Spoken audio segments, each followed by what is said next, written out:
for your fantasy sports community. I'm your host, Blake, coach of Youngy's Yaks. We are talking NBL Fantasy this evening. If this is your first time listening or watching, please leave a like and subscribe. Follow us on Instagram, TikTok, or Twitter. If you want to support the show, go to Patreon/Minute Fantasy Sports Community. Let's get into the show.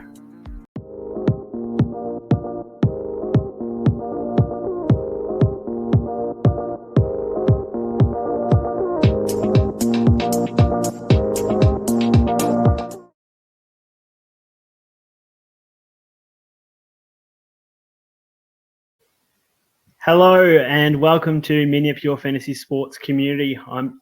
I am your host, Blake, coach of Youngy's Yaks. We're talking NBL Fantasy for the first time this evening, and I'm joined by James. James, how are you? Excited to be here? Blake, I'm very well, and I'm very, very excited to be here. Wouldn't want to be anywhere else. How are you going? On a Monday night prior to a long weekend break of NBL. So good to be here. What have you made of the NBL so far, James? I've absolutely loved this season. There might be a correlation between my NBL fantasy team's performance to that, but really been enjoying the season. Been watching just about every game, which I know you have as well. You're very eager to talk. No, you're very eager to talk about your performance there, James. So we're joined by royalty here. What are you ranked at the moment, James? After a lowly 22nd. A lowly 22nd. I think this will be as high as I get, so I've got to lap it up while I can. That is unbelievable. What's your team name, James? My team name is Your Crazy John's South Dragons. Have you had much to do with the South Dragons? That's a very long-winded name, and it is. I've heard of Crazy Johns before, which went bust, but I think you need to explain how you come across that one. Well, that's it. Crazy John's not the only organisation to go bust. Before the Southeast Phoenix, there was the mighty South Dragons. So used to head down to those games, and at the start of the game, of course, the sponsor would get plenty of airtime, and the announcers would ring out Your Crazy John's South Dragons. So hence the name. How long ago did that team fold, James? You might be showing your age a bit here. Yeah, I reckon 10 years ago now. Oh, in line with defunct organisations, currently wearing a Gold Coast Blaze jersey. So, just successful getting around the old clubs. Yeah, well, the Dragons won the premiership and then didn't exist the next season. So you could say they were successful. You're probably the reason why I first started watching NBL, to be honest, James. Yeah, look, there's not many of us, is there? No, that's not true. We're a growing group of NBL fantasy enthusiasts. Let's get into talking about your fantasy team, James. You started off very nicely, as we've mentioned, 22nd. What are some of the strategies you've used so far to get you to this ranking? I think we talked about at the start of the year being very, very conscious of trying to generate cash at the start of the season. So that's been at the forefront of my mind with any trades or selections throughout the year. Trying to jump on players on their way up. If I didn't pick them at first, trying to jump on as quickly as I could. McDowell White, for example, XRM, guys like that. Travers, even though he's starting to dip a little bit now. And even guys on the bench like Lowe, for example. Just making sure I'm generating cash with each selection. And then likewise, jumping off guys who are losing money. So guys like Madut, who started making cash early and then, started to lose their minutes as players came back. And there's no point having them around anymore. And obviously, as you know, allowing for schedule. It's a massive one. Making sure you get those players who are playing twice in a game week, or even have the buys in the Adelaide players in the first two rounds. That's it.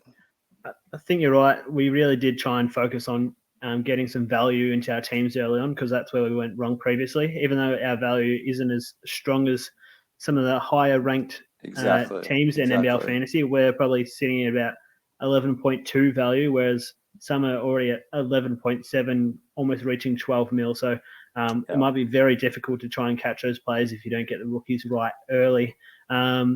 Any players that you didn't get right at the start of the season that you remember, James? I didn't get Who was your point guard? Well, I selected Baines at the start of the year, which Yeah. I reckon you did as well. And I reckon most people jumped on Baines because we were trying to avoid, similar to Bogut a couple of seasons ago, where he could just go nuts and you're not going to be able to afford him down the line. But it went the opposite way, which was a little bit surprising. Which, you know, maybe it shouldn't have been surprising when he'd come in pretty underdone without playing much basketball. So he is starting to come good now.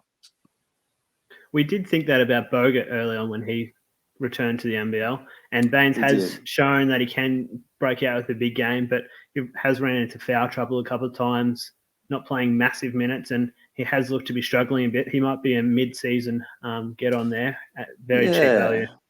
Well, he went up 100K this week. I reckon he's about 1.1 at the moment, so he's definitely on that upward trajectory again. So, you know, schedule-wise, probably not ideal at the moment, but down the line. Looking at schedule, Brisbane and Cairns, Tasmania, they've really got some tough fixtures coming up to select them. NBL Fantasy-wise, only having the singles. That's it. Anything else you would have changed at the start of that season? I know you selected. There's a point guard for Hawks. Yeah, Majonia, yeah, that's the one. Yeah, so he's been. I actually finished last season with him on my bench, just being absolute dead weight, and for some reason I've listened to a bit of hype on him this year and thought, oh yeah, he'll get some minutes, which he did at the start of the year. He just wasn't doing anything with it. And then Lockie Dent came in, just went bang. So, his minutes really, well, firstly, there weren't many of them and they weren't effective. So he was sitting there on my bench doing not a whole lot for quite a while. That's probably another strategy, another aspect of the game you really need to consider as players that are going to be in form due to player unavailabilities or injuries. Dent was one of my favourite players there for a 3-week period, and now he's playing a minute or two and barely scoring a point. So I'm glad I got rid of him pretty quickly. What's the current status of your team at the moment, James? What are you looking to do? How are you going to improve over the coming weeks? Back to some players that weren't great selections. I've still got Corey Webster sitting there in my shooting guard position on the bench. So, you know, ideally upgrade him. I've got Sean McDonald's on my point guard bench position. So looking to upgrade those two as soon as possible. I do still have a little bit of faith in Corey Webster though. What do you think about that? He's losing money. He was selected at 500K at the start of the year. He was, look, in the past, he's been a legit baller. He's been a legit selection. He was in my team right up until deadline day, and I instead went with Krebs who was slightly cheaper value. Not much. Who went up slightly, but it's just sitting there as dead weight. I would have preferred to spread my. He did, yeah. He was starting for Brisbane as well, hey? He was starting, but now he's just a very inactive player. He's on the court. Yeah. He's still starting, just does nothing when he's out there. He's one of those cardio guys. He's just running around, not really doing much. He's just doing a beep test. Yeah, that's it. Nah, look, I think Webster, he's been putting shots up. He's just not hitting them. He's really not getting assists, not getting rebounds. It's not even trying to. he's a volume scorer who's not scoring. So yeah, it's tough, but I think it can turn. Well, it's tough when you got Cotton in your side hitting everything. Yeah, But when he is getting the ball, he's still missing a lot of his shots. So well, I would be trying to get rid of him as soon as possible. Who's Yeah, your more expensive players that you've currently got in your roster? I'll go back to your last question. Okay. What I'm planning to do here. So look, I guess keep generating cash and knowing when to hold and when to dump someone. So, for example, Rajon Tucker. The man, he had a pretty average week. And I know I might have given you some not ideal advice. I'll find the direct quote while you're... About that. Yeah. I'll find the direct quote. Was it something along the lines of must have Tucker?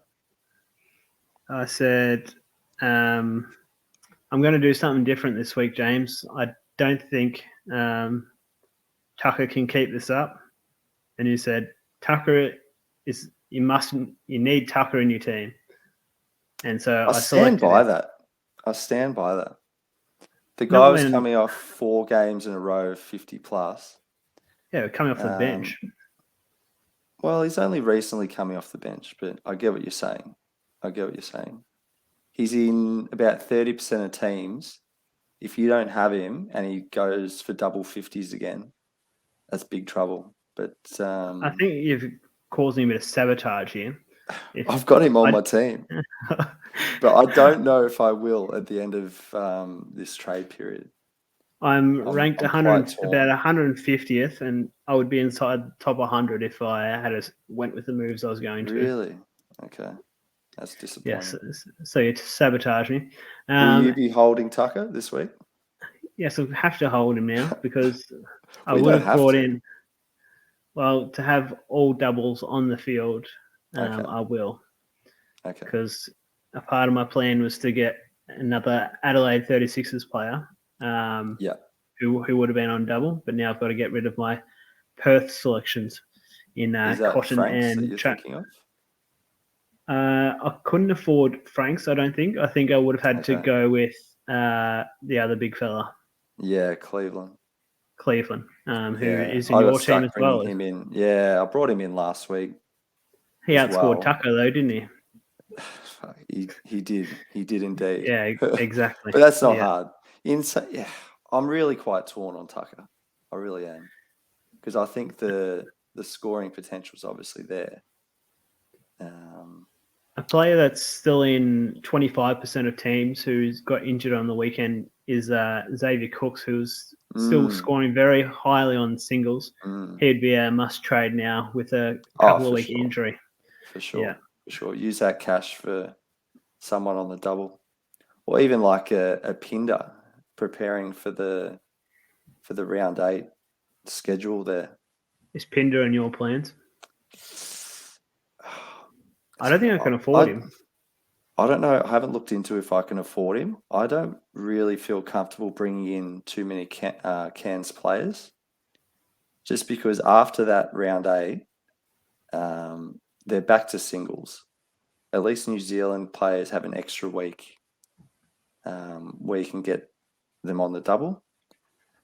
I'll have to bring in potentially one, but don't feel great about it. But look, if he's pumping out 60 on a single, he could go absolutely nuts that round. So, and that's what I did. I held on to him for that massive game on the single, and then I got rid of him. Worked very well in my favour, and yet I still haven't climbed the ranks. So, because that week that I had Cooks on a single, everyone else had Tucker, who went massive. Yeah. And then I traded him out for Tucker, who went very poorly. So I feel like Tucker's name is going to come up a lot. But look, it is. He's a very relevant player with Melbourne playing relevant. A lot of doubles consecutively. Yep. Any Melbourne player is very relevant. Even Goulding after the weekend.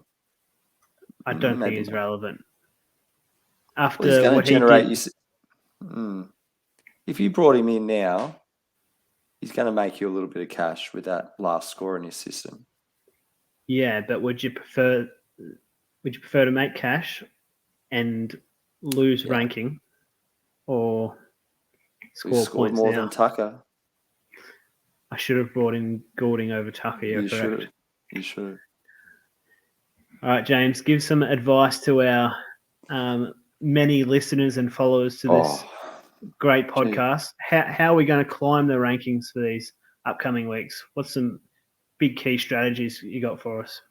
Obviously, we want to bring in New Zealand players and potentially Cairns players if we haven't already, being the only two teams on a double in round 8.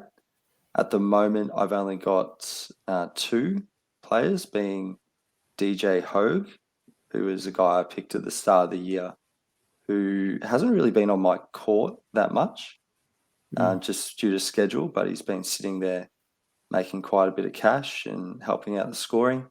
And then Rob Lowe, who's coming off the concussion, coming off, I think it was 2 points in his last game. So whether he sticks around, who's meant, like, he's there to make me cash. And if he's not making cash, then might have to rotate him out. So realistically, I've really only got the one player. Try and get in another 2 this week. New Zealand players, probably McDowell White will be coming in. Potentially Brantley for Tucker, if I've got the balls to dump him, which is up in the air. Risky. And then we've got the 2 big dogs at Cairns, Scott and Pinder, both averaging about 50, but their schedule just doesn't really appeal to me. So, look, we'll wait and see on that. But I think in the short term, bring in those New Zealand players, those Cairns players, and then, long term, try and lock in a schedule, try and lock in your team to work around the schedule as well as you can. Do you reckon that's something we've undervalued going into the season, is the bench point? So the bench being 50% of its points. Very early on, we weren't scoring many points off our bench at all, besides you having Hogue. Froling was struggling. Krebs was no good. Likes of, those players were scoring barely anything. Do you reckon that's something we struggled with early and we need to look at for future seasons early on? Well, that's it. The more quickly you can get those bench players into guys who are actually scoring, and it works twofold. They're scoring points and then making money at the same time. So, look, there's nothing more important, I don't think, in NBL fantasy. Yeah. I reckon really next season we'll just sacrifice rankings for the first 6 weeks and just focus on building that generation of cash. We'll see how that goes. You just got to pick it, though. Like, we pick guys who we thought were going to score well, who just didn't, That is true. So it's just about getting them right. And if you see a guy early who's scoring points that you don't have at that rookie price, just jump on as quickly as you can. I'm talking almost as if my season's over. It's after round 6. I don't think it is. We're on the same value. My biggest concern is that my team is very similar to everyone that's above me. Just they've got better benches. What are you planning on doing then? I'm just trying to I'm trying to get rid of these players that are dead weight on my bench and try and generate some value somehow. So Froling's actually started to come good the last few weeks. He's gone off. Yeah. I was looking to trade him 2 rounds ago, but then he is actually producing some pretty good scores off the bench for Brisbane at the moment. So he'll be a hold. Increased? Or he's just performing? Both.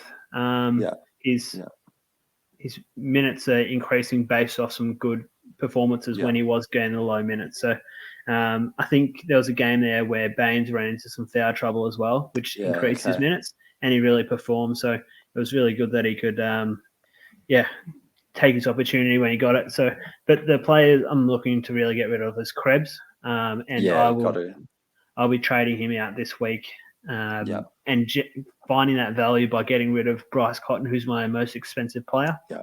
With them going, you've got to into trade him. Same as Crooks. You got to trade Cotton.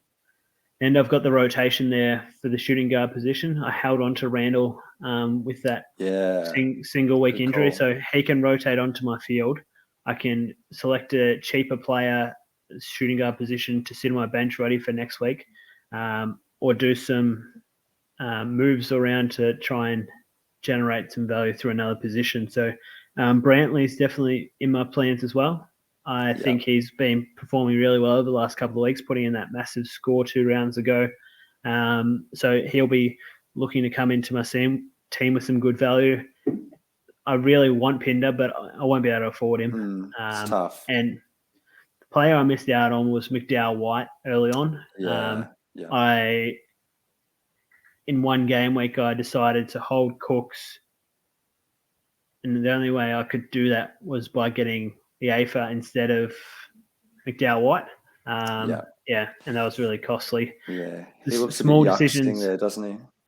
He does, but he's still not too bad of a value. Still 900k to a mil, so he's not too bad to find a bit of value if you can to side swap him to a 1.1 million player. Exactly. So work with that. After this trade week, I'm looking to have a full bench of players scoring above 20 to 25 average. So pretty happy with that bench going forward, and just looking to generate that value where I can. Definitely. So we got 2 weeks break now, roughly. I think it's the 17th. Bit of a break with the FIBA window. So I think Will you be watching any FIBA action? I'll try to. I actually don't know too much about who we're playing. I've seen the squad. I saw Travers pulled out. Okay. Because he was a bit worried about his load management. He's had his performance has dipped quite a bit lately. You've got him as well, yeah? Yeah, I've had him since the start. Yeah. I'll hold him on my bench, but he's losing some cash now, which is disappointing. But he came off a big NBL last season, straight into Summer League with the Cavs, and then straight back into this NBL 23 season. So will he come off the bench all season? Well, I think so. Has it been released that he'll do that, or is it just? I think that's just his role in the team. Because I think he should be playing ahead of Blanchfield. Yeah, I don't think Blanchfield. I guess different roles. Blanchfield probably on for the shooting, which Travis doesn't give you. But Blanchfield is missing a shot, so kind of. Well, exactly. If he can't do his one job, what's he out there for? And that's probably a big reason why Perth are losing those games. They weren't hitting it. Webster and Blanchfield weren't hitting their shots, as well as their poor defense. Yeah, none of them were putting any defensive pressure on the opposition. So they were putting a bit of pressure on Randall, your boy. Yeah, they had to try and do something because they were getting walked all over in previous games. Yeah. What do you think about Randall? Is he gonna get back up there? I know he's currently at about 1 mil. I think he's just a solid scorer. Yeah. I expect him to potentially score like he's 20 points just about every game. But his biggest concern is getting those assists or rebounds, because that's an important thing for NBL fantasy. You need to be doing 2 of those aspects of the game to really be scoring some points. Yeah.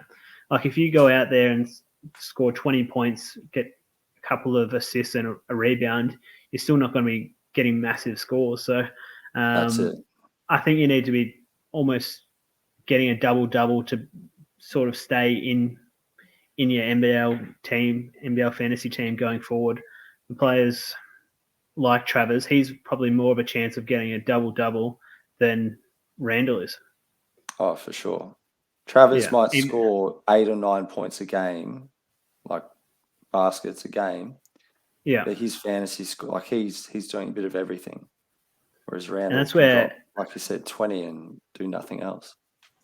And that's proven by XRM's performances. Like, oh yeah, he's not scoring very many points per game, but he's chasing those rebounds. So he's generating a lot of NBL fantasy points for our teams, which has been really beneficial. I should have got it on him earlier, like you did. That's probably a big key difference in our team. That's a big key difference in our teams is XRM and McDowell White.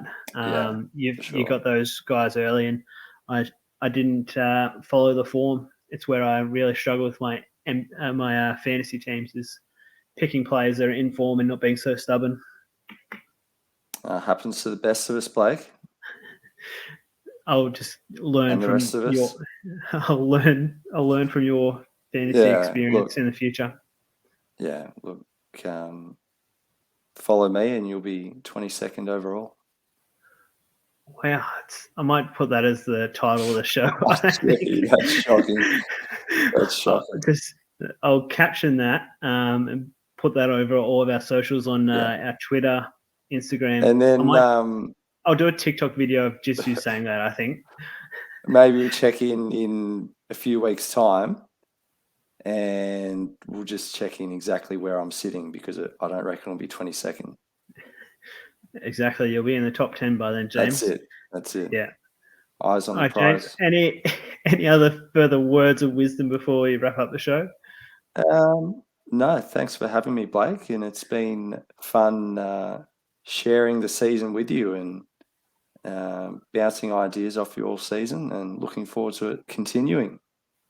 Yeah, so we do a chat through our Discord, which is for our Patreon subscribers. So that's patreon.com/Minute Fantasy Sports community to support the show. And so we have a Discord chat for each of the fantasy platforms that we discuss quite regularly. So if you want to join James and I in our Discord, make sure you follow our Patreon and we'll get you in there to discuss NBL Fantasy. Thank you, James. Thank you for your wisdom and your modesty of your current ranking. Of course. Hopefully we'll do a show in the near future where you're even higher ranked. So thank you for joining us and have a good next game week. You too, Blake. Thank you very much. Go Yaks. Thank you, James.